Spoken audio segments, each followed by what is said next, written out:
Hey les amis, joyeuse Ostara. Dimanche 20 mars, c'est la fête d'Ostara, l'équinoxe de printemps. Une fête tellement ancienne qu'elle est révérée par la grande pyramide de Gizeh et le plateau de Gizeh tout entier. C'est incroyable, mais cette fête traditionnelle celto-odinique d'Ostara, c'est la religion primordiale en fait. C'est cette ancienne tradition qui nous vient de la nuit des temps. Et on est en train de redécouvrir cette tradition exceptionnelle. Mais aujourd'hui, c'est vrai qu'on ne célèbre plus l'équinoxe de printemps, on ne fête plus Ostara. Non, on fête la Pâque. Le problème, c'est que la Pâque, ce n'est pas la fête de l'équinoxe. La Pâque, elle sera célébrée dans plusieurs semaines. D'ailleurs, la date change tout le temps parce que c'est par rapport à la Lune. Donc en fait, la christianisation a détourné complètement cette fête et l'a renommée en Pâques. Mais je vous rassure, dans la Pâque, on a conservé des choses païennes, c'est-à-dire traditionnelles. Le lapin, les œufs, les cloches, qui seraient celles qui apporteraient les œufs, la chasse aux œufs pour les enfants le matin de Pâques, ça c'est celto-odinique, ça c'est traditionnel. Et on va donc, je vais vous expliquer le sens réel de cette fête par justement cette histoire de la chasse aux œufs le matin.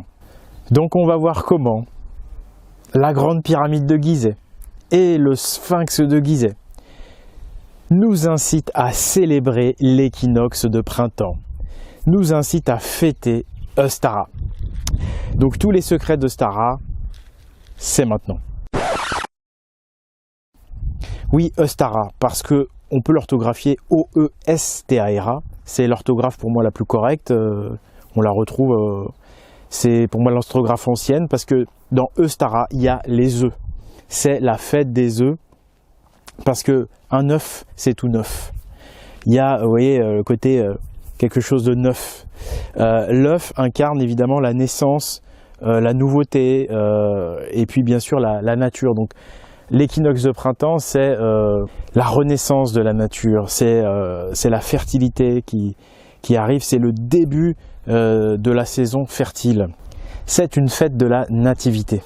Et pourquoi c'est très important de fêter Ostara ce jour de l'équinoxe précisément? Parce que l'équinoxe, c'est le jour où la durée du jour est égale à la durée de la nuit. C'est à partir de ce jour-là que la durée du jour va commencer à rallonger. C'est la lumière qui gagne sur l'obscurité. Donc en fait, symboliquement, c'est hyper important parce que l'équinoxe de printemps, c'est une victoire pour le soleil. Après la victoire du solstice d'hiver, où le soleil reprend du poil de la bête, là, à l'équinoxe de printemps, c'est la lumière du jour qui vainc l'obscurité. Donc c'est une nouvelle victoire du soleil. Et c'est en ce jour de l'équinoxe très précisément qu'à Gizeh, lorsque le soleil va se lever, il va éclairer uniquement l'une des deux faces sud de la grande pyramide, ce qui va donner un effet visuel majestueux qui n'arrive que ce jour-là. Une face éclairée, une face dans l'ombre. Et ça, c'est la façon de Gizeh de révérer le lever du soleil, et c'est uniquement à l'équinoxe. Et Ostara, c'est lié à l'est aussi, le point cardinal est. En anglais, le nom de la Pâque en anglais, c'est Easter. Il y a East dedans, il y a l'est. Dans Ostara, il y a est aussi, hein, O-E-S-T-A-R-A. Parce qu'en fait, le jour de l'équinoxe, le soleil se lève très précisément sur le point cardinal est. Et c'est pour ça qu'à Gizeh, le sphinx, il regarde plein est, en plein sur le point cardinal est, donc en plein sur le lever du soleil, le jour d'Ostara. Donc la pyramide avec ses deux faces et le sphinx, elle révère Ostara. Ostara à Gizeh, c'est un lever du soleil, c'est un jaune d'œuf qui apparaît sous le nez du sphinx. Vous voyez l'analogie entre l'œuf et le lever du soleil. Vous savez que le 20 mars, c'est le début aussi du signe du bélier. Et le signe du bélier, en fait, sur un zodiaque, il a toujours indiqué la direction Est, c'est-à-dire qu'un zodiaque, il peut aussi servir pour indiquer les points cardinaux. L'Est, c'est le bélier. Et c'est pour ça que, je l'ai déjà dit plusieurs fois, j'ai donné une argumentation, je pense que le sphinx de Gizeh, c'était un bélier. Ça paraît tout à fait logique. Donc, les bâtisseurs de Gizeh ont choisi de révérer, de célébrer cette date-là, qui est très solaire, qui est liée à la naissance, dans la renaissance de la nature, à l'incarnation, à l'œuf. Et comme tous les monuments anciens de cette religion primordiale, comme les mégalithes d'Europe occidentale, comme les temples d'Amérique ou d'Asie, ils révèrent des événements solaires. En Europe occidentale, c'est plutôt le solstice d'hiver qui est révéré, c'est la première victoire du soleil. Et la seconde victoire du soleil, donc, c'est l'équinoxe, c'est la naissance, c'est le moment de l'incarnation, hein. Et alors pourquoi est-ce qu'ils ont choisi l'équinoxe à Gizeh? Tout simplement parce que Gizeh, c'est le plus grand temple, c'est le plus immense, le plus majestueux, donc c'est le point de départ. Donc qui dit point de départ dit début, dit naissance. Donc il fallait, c'était plus logique de célébrer la fête qui signale le commencement de la vie sur Terre. Il faut bien différencier le monde incarné, réel dans la nature, du monde dans l'invisible. À la Samhain, c'est la mort du corps, c'est l'âme qui monte au ciel. À Noël, le solstice d'hiver, c'est l'âme qui cesse de monter et qui commence à redescendre. Donc il y a un changement de direction. Ensuite, à Imbolc, c'est l'incarnation de l'âme dans un fœtus. Donc la femme est enceinte. Et à l'équinoxe, c'est l'accouchement, ça y est. C'est à nouveau la vie. Évidemment, tout ça, ça peut être compris comme de la spéculation religieuse. Chacun peut croire ce qu'il veut, mais en tous les cas, je vous donne la définition de la religion odinique et druidique telle qu'elle était conçue, telle qu'elle était réellement.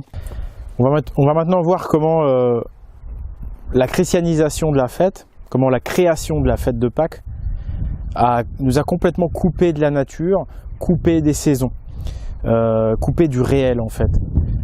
Et puis en même temps ça a permis de déconnecter la fête de Stara de tous ces grands temples Gizeh en Égypte, mais il y a également en Amérique latine, je crois, Chichen Itza, le serpent à plumes qui est lié à cet équinoxe. Donc en fait, la tradition chrétienne, voilà ce qu'elle nous fait faire. La Pâque, c'est célébrer le jour de la pleine lune qui suit l'équinoxe. Donc, c'est-à-dire que la Pâque, sa date, elle est flexible de 28 jours. On peut très bien célébrer la Pâque le 20 mars comme 28 jours plus tard. Et cette année, c'est à peu près ce qui va se passer. La Pâque, c'est dans le tas de temps. Donc en fait, on est complètement déconnecté du réel. Parce que quand on vit connecté à la nature, on n'attend pas. Le printemps, c'est le 20 mars. Donc s'il faut planter, s'il faut récolter, par rapport à l'agriculture, si vous aviez un jardin, vous en seriez conscient. Le soleil n'attend pas. C'est le soleil qui est le patron. C'est le printemps, c'est le 20 mars, c'est le soleil qui dirige ça. C'est pas la lune. Donc d'avoir déconnecté la tradition du soleil pour la raccorder à la lune, ça a eu un double effet. Déjà, les temples comme Gizeh, on ne comprend plus. Et puis en plus, ça déconnecte carrément de la nature. Et ça, c'est carrément dommage parce que du coup, le sens de la fête est perdu. Alors, le sens chrétien de la fête, c'est quoi? C'est la résurrection de Jésus. Voilà, donc le jour de Pâques, en fait, les chrétiens célèbrent la résurrection de Jésus, donc sur un jour glissant de 28 jours par rapport à une pleine lune. Donc on est dans un culte lunaire. C'est comme ça. Moi, je trouve que c'est beaucoup moins significatif que la renaissance de la nature, que le printemps. Et maintenant, le clou du spectacle, ou l'un des clous du spectacle, parce que Gizeh c'en était un quand même. Le vrai sens de Stara, et donc en fait de Pâques, si on veut la célébrer à la païenne. En fait, on a les cloches, le lapin ou la lapine et les œufs ou un œuf, peu importe. On a donc en fait trois éléments. Les amis, on est dans la tradition. Tradition. 3. Il faut toujours raisonner par trinité, mais par trinité authentique, c'est-à-dire avec un élément féminin. Revoyez mes précédentes vidéos s'il faut. La vraie trinité, c'est père, mère. Donc là, on a une polarité qui va créer la vie, l'enfant. Ça peut aussi être le ciel, la terre et un arbre. Ou le soleil, la terre et un arbre. Vous voyez, vous pouvez interchanger, mais c'est toujours le principe de polarité masculine face à la polarité féminine. Et ce mariage engendre une création. Un troisième principe. Donc ça, c'est la vraie trinité, la trinité fertile. Parce que la trinité chrétienne, elle est complètement stérile. Hein. Vous avez le Père, le Fils et le Saint-Esprit. Ou le Père, le Saint-Esprit, le Fils, peu importe. En fait, ce n'est pas une trinité de la vie. Ce n'est pas une trinité créatrice. Encore une fois, c'est un détournement de la tradition celte-odinique qu'ils ont voulu, j'ai déjà expliqué, récupérer la trinité pour eux pour pouvoir faire croire que les cathédrales leur appartenaient. Mais en fait, c'est le monothéisme, donc il y a un seul élément masculin. Et la philosophie est interdite dans ces religions-là. Alors que nous, dans la religion primordiale, en fait, c'est plus qu'une religion, c'est une philosophie. Vous voyez, c'est pour ça qu'elle est émancipatrice, cette religion primordiale. Donc, voilà, je vous ai mis bien sur la piste, les amis. On a donc une trinité, un système dynamique, avec deux polarités qu'il faut déterminer. C'est la première chose à faire. Je vous ai parlé du lapin ou de la lapine, de l'œuf ou des œufs, et puis des cloches ou du son des cloches. Voilà l'astuce en fait, c'est le son des cloches. En fait, l'élément qu'on va déterminer tout de suite, en fait, finalement, c'est le fils, l'enfant, si vous voulez. Parce que l'œuf, bon, bah, j'ai envie de dire, c'est tellement évident, comme je vous l'ai dit depuis le début, l'œuf, c'est la naissance. Donc l'œuf, ça va être le produit des deux principes. Reste maintenant à déterminer qui est le masculin et qui est le féminin. Et bien en fait, c'est assez simple. Les cloches, elles volent dans le ciel. Le lapin, il a des terriers, il va sous terre. Donc rappelez-vous ce que je vous ai dit, enfin c'est évident, la terre, elle est féminine. Le ciel, il est masculin. Et donc voilà, là déjà, vous avez trouvé quelque chose. Mais là où c'est vraiment intéressant, c'est par rapport au fait que c'est le son des cloches. Parce que le son, c'est une onde en fait. Hein. C'est une onde exactement comme les rayons du soleil là, qui me font du bien, qui nous font tous du bien à l'arrivée du printemps. Enfin, c'est dimanche 20 mars, le printemps exactement. Mais ce sont des ondes. Et il y a même, dans l'univers, il n'y a pas de vide. Hein. Même quand il fait nuit, il y a des ondes invisibles, ce que les anciens appelaient l'éther. Quand tu communiques avec ton téléphone, tu utilises ces ondes-là. Sauf que c'est des ondes stériles. Les ondes de ton téléphone, elles sont stériles, elles ne produisent rien. Hein. Elles sont comme la Trinité chrétienne. Alors que les ondes du soleil, elles sont fertiles. Elles vont créer une énergie en symbiose avec la plante, qui est toujours évidemment au début plantée dans la terre. Elles vont créer la vie, quoi. Donc voilà, en fait, c'est le son des cloches qui est là pour dire que les rayons du soleil en fait sont une onde. C'est pour nous dire les rayons du soleil sont une onde qui vont venir féconder la terre et qui vont donner donc la végétation, qui est la première manifestation de la vie. Hein. On a besoin de végétation, nous les humains ou les animaux pour vivre. Donc la vraie Pâque, Eustara, c'est une trinité fertile, odinique, avec le son des cloches qui vient féconder le lapin. Du coup, ah oui, alors donc c'est la terre, mais c'est donc le lapin, puisque le lapin, il est dans un terrier, hein, c'est un animal qui est toujours sous terre, donc il est vraiment lié à la terre par rapport à ça. Et aussi parce que le lapin, bah, comme on dit, hein, se reproduire comme des petits lapins, hein, il est extrêmement fertile. Et donc, voilà, on dit que les cloches viennent apporter les œufs avec l'aide du lapin. Donc évidemment ça n'existe pas dans la nature, hein.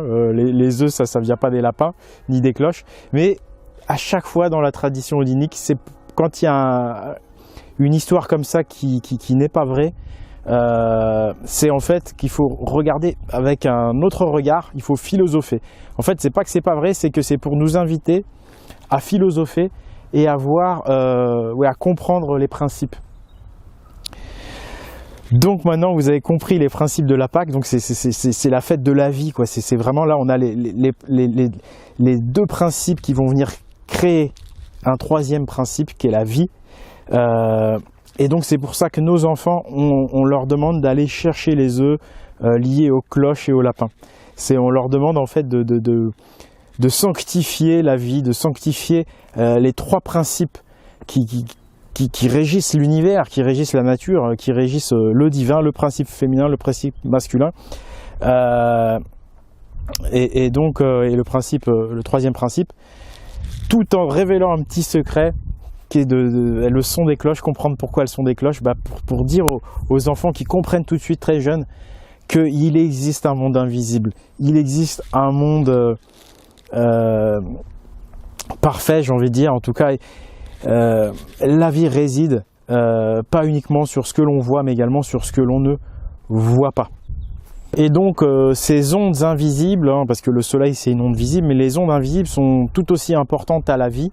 Elles sont également pleines de vie, même si on ne les voit pas. Et voilà, Odin, Odéienne, hein, c'est l'anagramme de Ondi. Il y a onde dedans, si vous voulez. Et voilà, Odin, il est le dieu masculin et il est lié au monde des ondes. Donc en fait, le son des cloches, ce serait Odin, l'onde. La lapine ou la hase c'est la femelle du lièvre. Or en alsacien, donc salut les Alsaciens, dans la tradition alsacienne, Ostara s'appelle Osterhase et c'est H-A-S-E, donc la hase, la femelle du lièvre. Donc on est bien sur une lièvre au féminin. Eh bien la déesse qui incarne, si vous voulez, la terre, c'est Jord. Alors il y a effectivement Ostara qui est elle-même une déesse, mais c'est une déesse secondaire. La grande déesse qui incarne la terre, c'est Jord. Donc on a Odin, les cloches, la hase qui est Jord, et puis on a le fils qui est l'œuf. Donc on a Odin et Jord, là on est dans le panthéon nordique. Et Odin et Jord, eh bien effectivement ils ont eu un fils, et ce fils s'appelle Thor. Voilà, Thor est le fils de Jord et d'Odin. Donc évidemment là c'est un Thor qui est au berceau. Enfin je voulais vous dire que Ostara c'est la fête des œufs, c'est la fête des yeux, la fête des dieux. Que les œufs en fait c'est les yeux des dieux, j'en ai parlé l'année dernière. Que un œuf c'est un œil. Bref, tout ça effectivement c'est des jeux de mots, c'est de la langue des oiseaux. On a vu dans Jeanne d'Arc, la Valkyrie, que la langue française est une langue qui a été conçue par des odiniques, par des druides odiniques, par des sages odiniques. Et donc ils ont mis ces petits jeux de mots pour nous dire, voilà, les œufs, les yeux des dieux, un œuf, un œil, pour relier en fait l'œil à l'œuf et au dieu. En fait on veut nous dire que l'œuf c'est comme l'œil de Dieu. En fait c'est pour nous souffler que la glande pinéale qui a une forme d'œuf, qui est une glande, comme toutes les glandes elle a une forme d'œuf, en fait c'est un œil. En tout cas, bon là c'est de la spéculation parce qu'on ne peut pas vérifier, mais c'est ce que la tradition nous suggère systématiquement. Que il est possible d'avoir l'œil de Dieu, l'œil d'Odin en fait. Parce que le Dieu qui a un seul œil, cette fameuse glande pinéale qui est un peu l'œil unique, qui est un troisième œil, le Dieu qui a un seul œil, c'est Odin. Et l'œil d'Odin permet de voir dans les ondes, dans le monde des ondes. Donc l'œil d'Odin permet de voir en Odin finalement. Et donc je trouve ça super sympa ce jeu de mots qui fait le lien donc entre les glandes, les œufs si vous voulez, et les yeux et Dieu, et donc l'œil de Dieu. Voilà. Je voulais terminer sur cette note qui peut paraître spéculative pour certains, mais que je trouve amusante, voilà. Et j'espère vous avoir procuré un petit peu de joie au cours de cette vidéo sur Ostara. J'espère que vous allez la célébrer. La grande pyramide de Gizeh en tout cas nous y incite, le Sphinx nous y incite. si vous voulez soutenir mon travail, en ce moment j'ai énormément de travail, j'ai fait cette vidéo vraiment avec le peu de temps que j'avais. Vous pouvez me soutenir sur le Tipeee, c'est le Tipeee de l'Esprit Viking, sur espritviking.com. Vous retrouvez également des articles, on fait de plus en plus d'articles avec la Team Odin. Vous retrouvez les livres que j'édite pour vous instruire de tout ça. Et puis, je voulais vous parler du prochain film. Donc les films qui changent la donne, ça continue, ça c'est sur Hello Asso, si vous voulez soutenir les films qui changent la donne. Le second film de cette campagne, le second et dernier film de cette campagne, c'est pour ça que j'ai aussi très peu de temps, hein. C'est aussi pour ça, c'est que je suis en train de travailler dessus et il y a beaucoup de travail. Mais il y aura déjà des vidéos, il y aura une grosse vidéo qui va sortir avant. Voilà, donc restez bien abonnés à la chaîne, soyez attentifs. Quand ça va partir, ça va partir. Voilà. C'était Oleg de Normandie pour la joie de vivre et aussi pour la vérité. Allez, à bientôt, au revoir. Je voulais vous dire que je pense que Eustara, c'est en fait le vrai début de l'année traditionnel. Bon, il y a certaines traditions qui disent que c'est la Samhain. La Samhain, c'est plutôt la fin en fait de quelque chose. Donc effectivement, il y a le début d'autre chose. Mais le vrai début, pour moi, c'est l'équinoxe de printemps. Et vous allez comprendre pourquoi. Il suffit de procéder par analogie. Hein, c'est comme ça que faisaient les anciens. Si vous faites l'analogie entre une année et une journée de 24 heures. Midi, c'est le solstice d'été. Minuit, c'est le solstice d'hiver, on est d'accord. Donc à mi-chemin, l'équinoxe de printemps, c'est le lever du soleil. Donc l'équinoxe de printemps, c'est le lever du soleil dans une journée. Or le commencement d'une journée, c'est au lever du soleil. Donc, ou à minuit effectivement, ça dépend comment on voit les choses, mais il y a une vraie idée de commencement quand même. Enfin moi ça me paraît plus logique de commencer une journée au moment du lever du soleil, mais bon, cet argument donc il repose sur autre chose évidemment, et c'est sans doute le plus important, c'est qu'en fait le mois de septembre s'appelle septembre, September, il y a le chiffre 7, octobre, octo c'est le chiffre 8, novembre, 9 encore, c'est le 9e mois, et décembre c'est la dizaine. Donc vous voyez qu'en fait c'est comme s'il y a un décalage dans notre calendrier. C'est comme si le mois de mars était le premier mois. Si le mois de mars est le premier mois, septembre tombe le 7e mois, novembre le 9e, et ainsi de suite. Donc il est possible que dans la tradition, le premier mois de l'année c'était le mois de mars, et ça colle parfaitement avec cette symbolique d'Eustara, de la naissance dans la nature, dans la vie incarnée.